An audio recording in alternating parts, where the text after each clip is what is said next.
sudah hadir di tengah-tengah kami tiga para narasumber kita yang akan membahas terkait dengan bagaimana nih menunggu nasib para tenaga honorer yang kita ketahui pada bulan November 2023 ini. Nasibnya ini bagaimana kelanjutan nasibnya. Sudah bersama kami anggota Komisi 2 DPR RI Bang Rifki Nizami Karsayuda, anggota Komisi 2 DPR RI dari daerah pemilihan Kalsel 1, fraksi PDI Perjuangan. Apa kabar Bang Rifki? Kabar baik, Ki. Assalamualaikum. Waalaikumsalam warahmatullahi wabarakatuh. Dan juga bersama kami ada Mas Efri Latifan, ini Ketua Forum Komunikasi Honorer Tenaga Kesehatan atau FKHN. Apa kabar Mas Efri? Sehat ya? Sehat.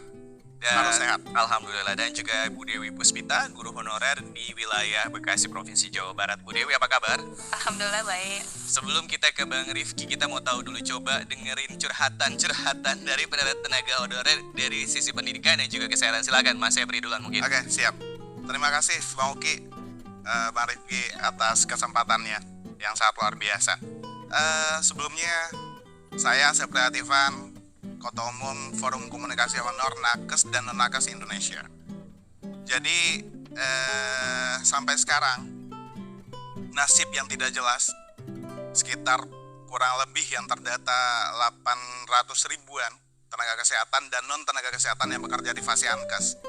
Ini belum jelas statusnya, belum jelas ke depannya mau dibawa kemana, statusnya mau apa diberhentikan atau dilanjut dengan skema yang sudah disiapkan oleh pemerintah. Jadi izin Bang Uki, Bang Riki, saya mempertanyakan keseriusan pemerintah dalam menyelesaikan masalah honorer. FKHN, forum dari awal kita dirikan mendukung kebijakan pemerintah melalui Menpan RB, Kementerian Pan RB menyelesaikan masalah honorer. Artinya kita melihat ini ada upaya niat baik pemerintah untuk menyelesaikan masalah honorer yang selama ini dirawat. Akhirnya apa? Akhirnya kita berharap 2023 betul-betul selesai masalah honorer semuanya, tapi dengan catatan. Kita mendukung, tapi dengan catatan semua skema formula yang disiapkan oleh pemerintah betul-betul mengakomodir harapan dari teman-teman. Apalagi kita yang di Fasiankes, honor di Fasiankes itu Bang izin itu banyak ternyata statusnya. Berapa Ada yang jumlahnya total Fasiankes dan non di Fasiankes? Fasiankes itu sekarang itu kurang lebih ada 800 ribuan. 800 ribuan itu masih belum terdata, masih ada teman-teman tenaga kerja sukarela, masih banyak. Ada kontrak bupati, kontrak wali kota dan segala macam. Akhirnya apa? Akhirnya mereka itu tidak terdata. Yang dituntut apa? Yang dituntut kesejahteraan status dan kesejahteraan upah. Status mau jadi apa? ASN. Menjadi ASN. Nah, formula yang ditawarkan pemerintah apa? Formulanya nanti dia angkat menjadi ASN P3K. Waktu melamar calon ASN apa calon honorer? Dulu waktu melamar sebagai calon honorer apa calon ASN? Oh enggak, dulu mendaftar ya tentu enggak. Yang dibuka formasinya untuk honor, ya artinya kita mendaftar untuk honor, bukan untuk ASN. Lalu kenapa jadi minta jadi ASN? Gini, kita rasa apalagi teman-teman yang bekerja di Fasiankes, saya rasa udah menyelamatkan bangsa yang besar ini dari ganasnya pandemi 19 gitu ya. Saya rasa ini bisa menjadi sebuah pertimbangan untuk membuat produk hukum gitu Bang. Jadi ya pertimbangannya ini Indonesia, kita bisa ketemu lepas masker, itu sebuah prestasi yang sangat luar biasa loh Bang. Perbandingannya yang bekerja di Fasiankes yang statusnya ASN itu lebih kecil ketimbang non ASN Bang. Kita contohkan di DKI Jakarta, jumlah non ASN-nya itu 75%, ASN cuma 25%. Akhirnya yang menyelamatkan DKI Jakarta itu peran dari non ASN-nya jauh lebih besar ketimbang ASN. Oke, kita beralih ke Bu Dewi. Coba kalau Bu Dewi sendiri sebagai honorer sudah berapa, kurang lebih 13 tahun ya? Ya, saya mulai mengajar itu di tahun 2010. Saya guru honor di Kabupaten Bekasi, Pak. Oke.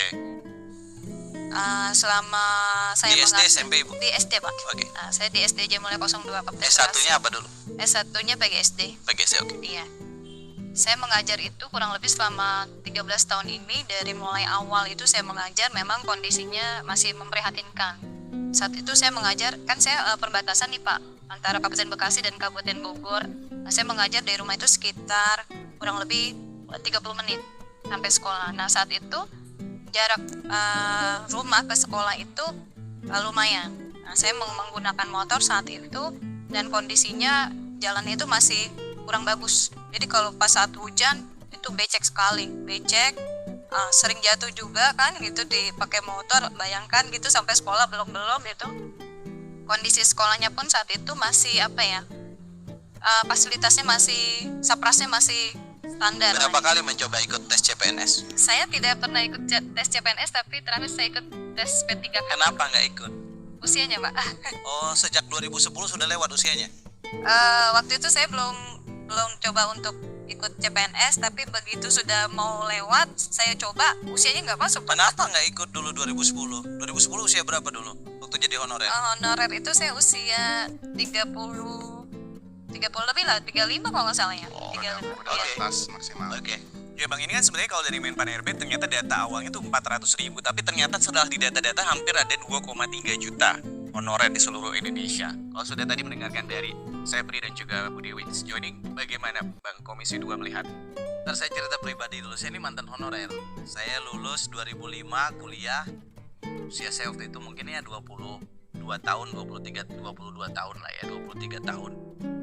Karena belum ada penerimaan CPNS, saya jadi honorer. Saya sempat jadi honorer itu sekitar 1 tahun. Kemudian berikutnya saya ikut tes CPNS sebagai dosen dulu di Fakultas Hukum Universitas Lambung Mangkurat, dan alhamdulillah diterima. Sebagai honorer saya dulu sangat menyadari bahwa memang kalau saya jadi honorer memang saya nggak punya masa depan. Saya minta maaf ini, saya mungkin agak berbeda dengan teman-teman. Saya berjuang untuk saya punya masa depan. Ya, siap. Ya, cara saya berjuang ya saya ikut seleksi CPNS. Karena memang nomenklatur honorer itu nomenklatur yang di seluruh dunia ini memang tidak akan sama dengan pegawai tetap. Sehingga kalau kemudian kita menuntut kesamaan, itu satu problem yang dibebankan kepada negara, yang dimanapun saya kira negaranya akan mengalami satu dilema yang tidak kecil. Itu satu. Nah, yang kedua yang ingin saya katakan adalah bahwa sampai sekarang Komisi 2 DPR RI itu terus meminta kepada pemerintah, dalam hal ini adalah Menpan RB, BKN ya, untuk membenahi database honorer di seluruh Indonesia.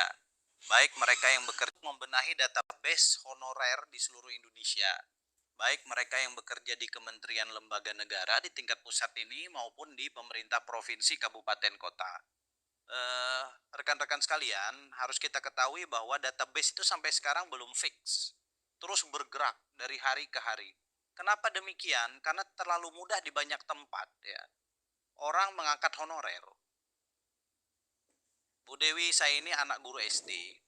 Ibu saya ngajar mulai tahun 76 ya sampai dengan tahun 2017, 41 tahun jadi guru SD. Saya menyaksikan langsung di tempat ibu saya mengajar itu, kalau ada kepala sekolah ponakannya tidak bekerja, kalau masih ada uang bos disisipin buat honor anak ponakannya. 1 tahun pertama, tahun kedua ponakannya tenang-tenang aja jadi honorer. Tahun ketiga udah mulai mencak-mencak, minta tolong untuk jadi ASN. Nah, problem-problem semacam ini saya tentu tidak bisa mengeneralisir, tapi sangat banyak problem-problem pengangkatan honorer yang itu tidak berbasis merit system. Itu satu. Yang kedua tadi yang saya sampaikan, bahwa honorer itu sejak awal memang dihajatkan untuk sesuatu yang temporary sebetulnya, bukan sesuatu yang permanen. Karena yang permanen pemerintah sudah mengadakan satu proses seleksi melalui calon pegawai negeri sipil. Saya tidak tahu, makanya tadi saya bertanya ke Bu Dewi, saya tidak bertanya ke Bang Latifan, apakah pernah tidak mengikuti seleksi CPNS gitu. Nah, kalau kemudian seleksi itu diikuti lalu kemudian tidak berhasil, saya pikir sekarang yang bisa dilakukan oleh negara, satu, kami merapikan database. Dengan dirapikannya database, maka kami akan melihat nanti sejauh mana korelasi antara kebutuhan kementerian lembaga, pemerintahan daerah, dengan porsi honorer yang ada di masing-masing unit kerja. Ya. tentu ada subjektivitas masing-masing. Tadi misalnya ada argumentasi bahwa di tenaga kesehatan itu lebih banyak kemudian honorer dibanding yang ASN. Lalu kita cek, apa betul kalau nggak ada honorer, lalu kemudian fasilitas kesehatan kita dan layanan kesehatan kita kemudian menjadi mati. Kalau memang menjadi mati, maka tanggung jawab negara untuk memastikan agar itu tetap. Kan begitu. Begitu juga dengan dalam tanda kutip di lembaga-lembaga pendidikan. Kita akan cek ini, kebutuhan guru kita berapa. Lalu di dalamnya yang ASN berapa, yang honorer berapa. Kalau honorernya tidak ada, apakah kemudian kegiatan belajar mengajar dan seterusnya itu akan mati atau tidak? Ini semua akan kami cek dengan basis database. Nah, database ini sekarang harus dirapikan dan tidak boleh lagi ada pengangkatan atas nama apapun. Problemnya sekarang adalah kita belum bisa merapikan gitu orang-orang, pejabat-pejabat di tingkat daerah yang sebetulnya tidak memiliki kewenangan untuk mengangkat para honorer itu untuk kita jadikan honorer. Itu satu. Yang berikutnya, yang ketiga ingin saya katakan adalah bahwa DPR RI dan pemerintah sudah menyepakati bahwa pertanggal 27 November 2023 berdasarkan PP nomor 49 tahun 2018 yang seharusnya tidak ada lagi honorer, itu artinya hanya ada dua pilihan bagi negara, memberhentikan seluruh honorer atau mengangkat honorer. Kami sepakat untuk merevisi PP itu dengan didahului melalui revisi Undang-Undang ASN yang sekarang sedang dibahas di Komisi 2 DPR RI gitu. Sehingga tidak perlu ada kekhawatiran berlebih bahwa nanti per November 2023 Bapak Ibu sekalian tidak memiliki lagi status pekerjaan.